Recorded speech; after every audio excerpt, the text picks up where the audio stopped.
ஓம்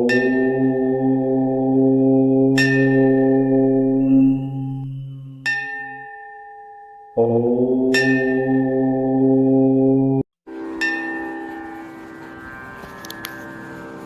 ஊன் உடம்பில் பிறவிவிடம் தீந்து உலகத்தோர் உய்ய ஞானம் முதல் 4 மலரு நல்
ஹரி ஓம் ஜெய் சீதாராம் ராதே கிருஷ்ணா. அன்பு நண்பர்களே, உங்கள் அனைவரும் எனது தெய்வீக பயணம் யூடியூப் சேனல் சார்பாக அன்புடன் அழைக்கின்றேன். நாம் தற்போது ஆந்திர மாநிலத்தில் உள்ள திருக்கோயில்களை தரிசனம் செய்து வருகின்றோம். அற்புதமான கதையும் கற்களில் பொறிக்கப்பட்ட கதைகளும் நம் இந்தியாவின் பெருமையை உலகிற்கு எடுத்துச் செல்லும் அரிய சான்றுகளாக இருக்கின்றன என்பது நாம் அறிவோம். அதன் வரிசையில் தொங்கும் தூணின் மர்மம், பிரம்மாண்ட நந்தியின் கம்பீரம், புராண ஓவியங்களின் பேரழகு இவை அனைத்தும் ஒருங்கி அமைந்திருக்கும் ஒரு கோவில் லேபக்ஷி வீரபத்ரர் கோவில். ஆந்திராவின் கலைப்பெருமைக்கு சிறந்த சான்றாக இது கருதப்படுகின்றது. இதற்கு ராமாயணத்துடன் தொடர்பு இருக்கின்றது. ராவணனுடன் போரிட்ட ஜடாயு தனது சிறகுகளை இழந்து தரையில் விழுந்தது. அப்போது அங்கே அவன் சென்ற பிறகு ராமரும் லக்ஷ்மணரும் அந்த பகுதிக்கு வரும்போது கீழே கிடந்த குற்றையிரும் குறையுமாய் இருந்த ஜடாயுவை கண்டார்கள்.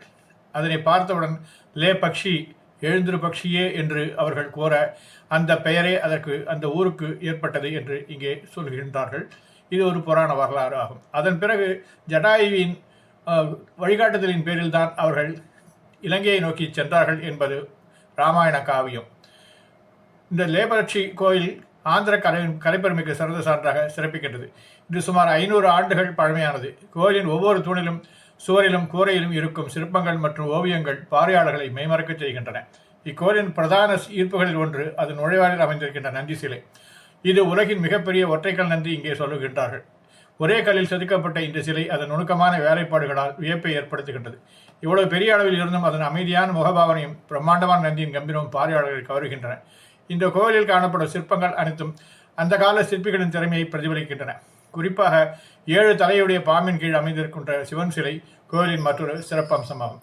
கோயிலின் கூரைகளிலும் சுவர்களிலும் காணப்படும் ஓவியங்கள் சுமார் 500 ஆண்டுகள் பழமையானவை.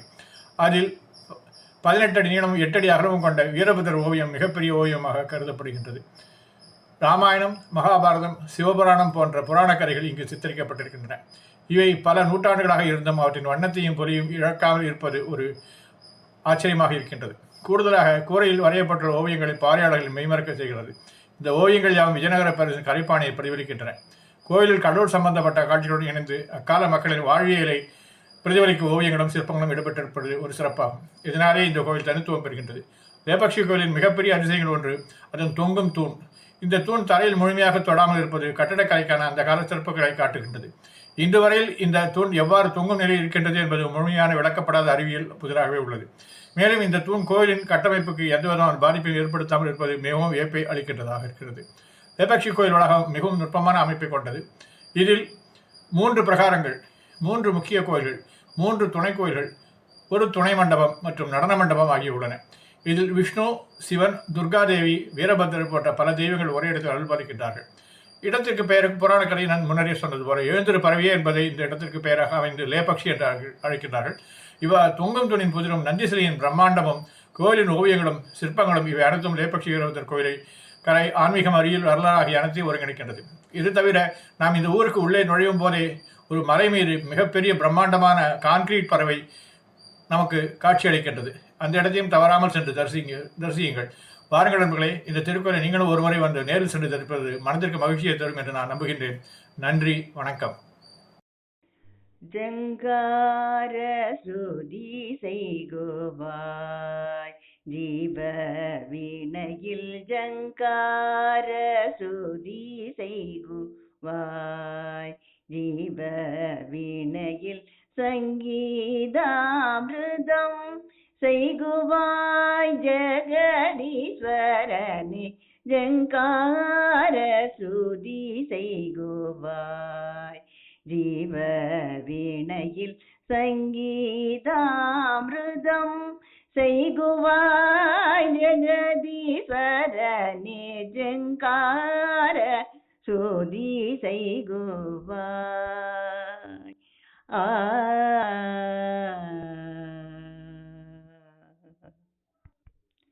சங்கர சாம்ப சதா சிவ ஓம் ஹர சங்கர சாம்ப சதா சிவ ஓம் ஹர ஜம்பு என சொல்லியன் ஜன்மம் கடை தேரவே ஜம்பு என சொல்லியன் ஜன்மம் கடை தேரவே ஜங்கார சுதி செய்குவாய் ஜீவ வீணையில் சங்கீதாமிருதம் செய்குவாய் ஜெகதீஸ்வரனே ஜங்கார சுதி செய்குவாய்.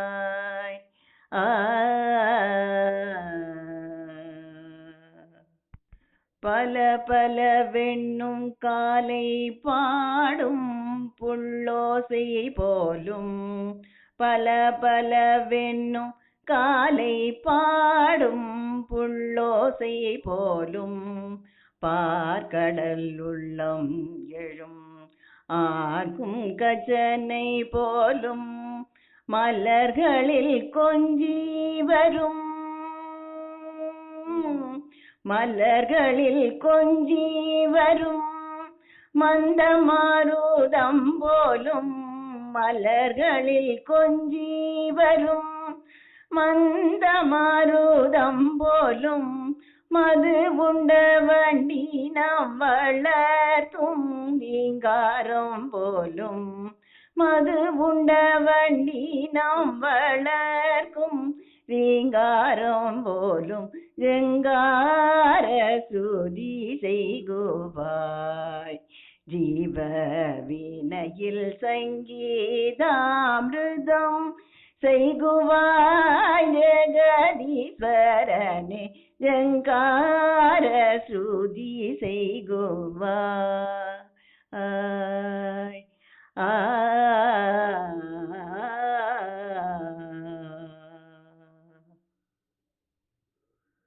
மூலாதார மூர்த்தி கஜமுகனே மூலாதார மூர்த்தி கஜமுகனே மூலாதார மூர்த்தி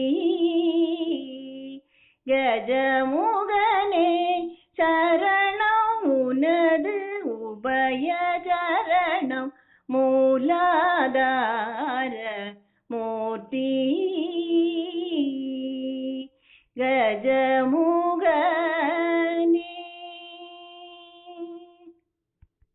வேலாயுத குகன் தனக்கு முன் தோன்றிய வேலாயுத குகன் தனக்கு முன் தோன்றிய விமலா யமயாள் தருமகனே அமலா விமலா உமையாள் தருமகனே அமலா யமயாள் முனிவர் தொழ மூலாதார மூர்த்தி கஜமுகனே சரணம் உனது உபய சரணம் மூலாதார மூர்த்தி கஜமுகனே. அன்புடன் தும்பை அருகம் புல்லை எடுத்தர்ச்சனை செய்தாலும் போதும். அன்புடன் தும்பை அருகம் புல்லை எடுத்தர்ச்சனை செய்தாலும் போதும். அன்பர் துன்பம் துடைத்து அன்பர் துன்பம் துடைத்து பேரின்பம் தரும் வரதா. துன்பம் துடைத்து பேரின்பம் தரும் வரதா. துணை புரி பிரணவகார கணபதியே துணை புரி பிரணவகார கணபதியே மூலாதார மூர்த்தி. கஜமுகனே சரணம் உனது உபய சரணம் மூலாதார மூர்த்தி. கஜமுகனே சிவனார் மனம் குளிர உபதேச மந்திரமிரு செவி மீதிலும் பகர்சை குருநாதா. சிவகாம சுந்தரி தன் வரபால கந்தனின செயலே விரும்பியுள்ளோ நினையாமல் அவமாயை கொண்டுலகில் விருதாவலைந்துழலோ அடியேனை அஞ்சல் என வரவேணும். அறிவாகமும் பெருக இடரானதும் தோலைய அருள் ஞான இன்பமது புரிவாயே. நவநீதமும் திருடி உரலோடு ஒன்றுமறி ரகுராமர் சிந்தை மகள் மருகோனே. நவலோகமும் கை தோழும் நிசதேவலங்கிருத நலமான விஞ்சை கருவிளை கோவே. தேவயானயங்குரமின் மணவாள சம்பிரமுரு திரள் வீரமிஞ்சு கதேர் வடிவேலா. திரு ஆவினன் குடியில் அருள்வேள் சவுந்தரிக செகமேல்மை கண்ட வீரல் பெருமாளே. சகமேல்மை கண்ட வீரல் பெருமாளே.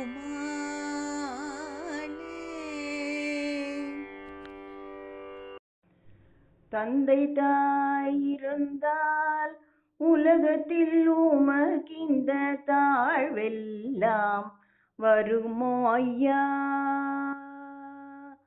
தந்தை தாய் இருந்தால் உலகத்தில் உமக்கிந்த தாழ்வெல்லாம் வருமோ ஐயா.